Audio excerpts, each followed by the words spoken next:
Assalamualaikum warahmatullahi wabarakatuh. Alhamdulillahirabbil alamin. Anak-anakku semuanya, selamat bertemu kembali dalam materi daring bimbingan dan konseling. Untuk kali ini, Ibu akan memberikan layanan tentang disiplin diri. Sebelum kita mulai materi daring bimbingan dan konseling kali ini, mari kita awali dengan bacaan suratul Fatihah. Semoga kita senantiasa dilindungi oleh Allah dan senantiasa diberikan nikmat sehat walafiat. Ala hadiniya bisyafaati Rasulillah. Al-Fatihah. A'udzubillahi minasyaitonirrajim. Bismillahirrahmanirrahim. Alhamdulillahirabbil alamin. Arrahmanirrahim. Maliki yaumiddin. Iyyaka na'budu wa iyyaka nasta'in. Ihdinas siratal mustaqim. Siratal ladzina an'amta 'alaihim ghairil maghdubi 'alaihim waladdallin. Amin amin amin ya rabbal alamin. Anak-anakku, tujuan dari materi disiplin diri ini adalah agar sampean semuanya dapat memahami pentingnya perilaku yang mencerminkan nilai-nilai disiplin serta dapat memahami kiat untuk bisa disiplin diri. Menurut Andas Bahasa Indonesia,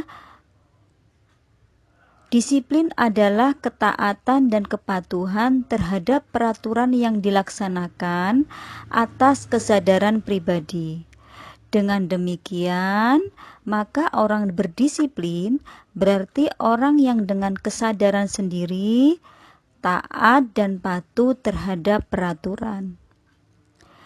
Kedisiplinan berarti ketaatan atau kepatuhan seseorang terhadap peraturan perundang-undangan, kaidah, norma-norma, dan hukum yang berlaku.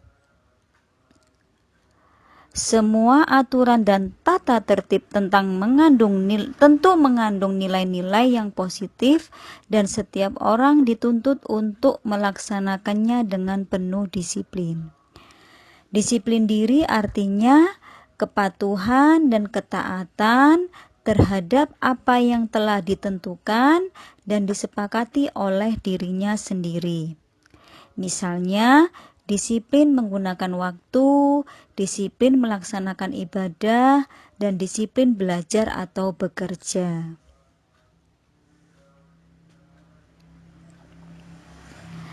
Disiplin sekolah adalah usaha sekolah untuk memelihara perilaku siswi agar tidak menyimpang dan dapat mendorong siswi untuk berperilaku sesuai dengan norma, peraturan, dan tata tertib yang berlaku di sekolah.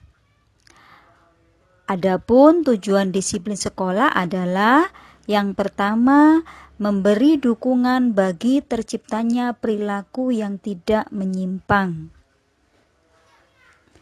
Tujuan yang kedua adalah mendorong siswi melakukan yang baik dan benar. Dan tujuan yang ketiga, membantu siswi memahami dan menyesuaikan diri dengan tuntunan lingkungannya, maksudnya tuntutan lingkungannya, dan menjauhi melakukan hal-hal yang dilarang oleh sekolah. Anak-anakku, disiplin diri sendiri memiliki banyak makna. Di antaranya adalah yang pertama, sanggup menggerakkan dan mengatur diri serta waktu sendiri. Yang kedua, sanggup mengendalikan emosi sendiri. Untuk yang ketiga adalah sanggup mengendalikan nafsu. Di sini Ibu akan menjabarkan tentang 5 hal yang dapat dilakukan untuk mengendalikan nafsu. Apa saja? Yang pertama adalah mempelajari teladan. Yang kedua, kita dapat meneladani sikap orang tua yang disiplin dan tahu batas. Yang ketiga, berhitung sampai 10. Yang keempat, buat dan taatilah jadwal yang ada. Untuk yang kelima, jadwal harian dapat membantu kita mengingat dan mengatur waktu sejumlah aktivitas yang harus dilakukan. Di sini Ibu akan menambahi lagi 3 poin. Untuk yang keenam adalah lebih sering menggunakan istilah disiplin atau tahu batas dari biasanya.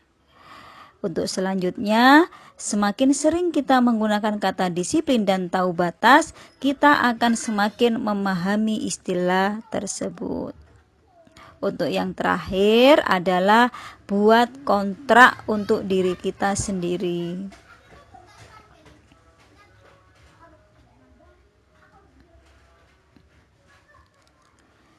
Kiat disiplin diri yang pertama adalah terbiasa dengan jadwal. Anak-anakku, biasakanlah diri Anda dengan jadwal dan kegiatan. Jika tidak punya kegiatan, buatlah kegiatan atau agenda sejelas mungkin. Untuk yang kedua, kiat dari disiplin diri adalah kita harus selalu bahagia. Kekuatan bahagia juga berpengaruh terhadap kinerja diri Anda untuk lebih aktif dan bersemangat. Untuk yang ketiga adalah buatlah agenda. Seperti di atas tadi, buatlah agenda harian sampean. Bagi yang masih sekolah, membuat agenda sangatlah penting. Yang keempat adalah kita harus rajin beribadah. Agar kita bisa berdisiplin diri, maka rajinlah beribadah karena dapat membangkitkan semangat di dalam diri kita. Untuk yang kelima, bangunlah sugesti. Jadikan sugesti menjadi teman imajinasi Anda. Dengan sugesti tersebut, dorongan dari dalam diri sampean menjadi lebih kuat. Untuk yang keenam adalah kerja tuntas.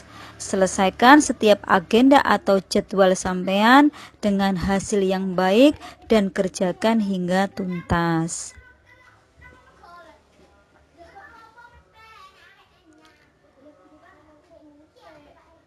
Ibu akan memberikan 2 motivasi untuk bertindak disiplin.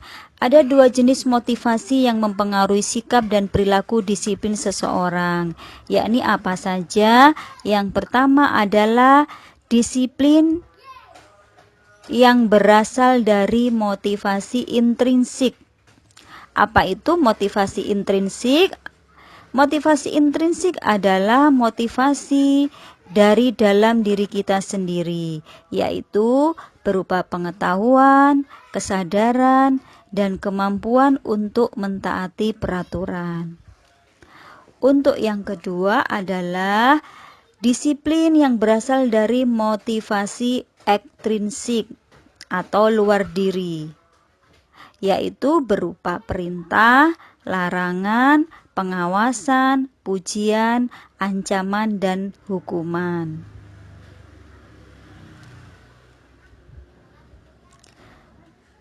Selanjutnya, ada tips untuk melatih kedisiplinan diri. Apa saja tips-tipsnya? Yang pertama, mulailah dengan langkah kecil. Untuk yang kedua, pelajari apa yang memotivasi diri Anda dan apa yang memicu kebiasaan buruk Anda. Untuk tips yang ketiga dalam melatih kedisiplinan diri adalah pelajari apa yang memberikan energi untuk memotivasi diri sampean. Untuk yang keempat, membuat perilaku tertentu, rutinitas atau kebiasaan. Yang kelima adalah berlatih untuk mengatakan tidak. Yang keenam, terlibat dalam organisasi atau aktif secara sosial. Untuk tips yang terakhir adalah dapatkan inspirasi dari orang-orang yang inspiratif. Ini sangat penting anak-anakku, karena kita harus menjadikan seseorang yang bisa memberikan contoh yang baik untuk diri kita, untuk kita cari atau kita ambil suri tauladannya untuk kita menjadikan disiplin diri lebih baik lagi.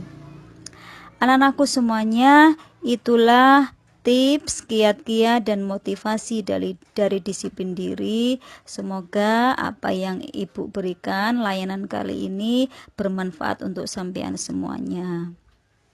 Tetap semangat belajar, tetap berdoa, semoga kita senantiasa dilindungi oleh Allah Subhanahu wa taala.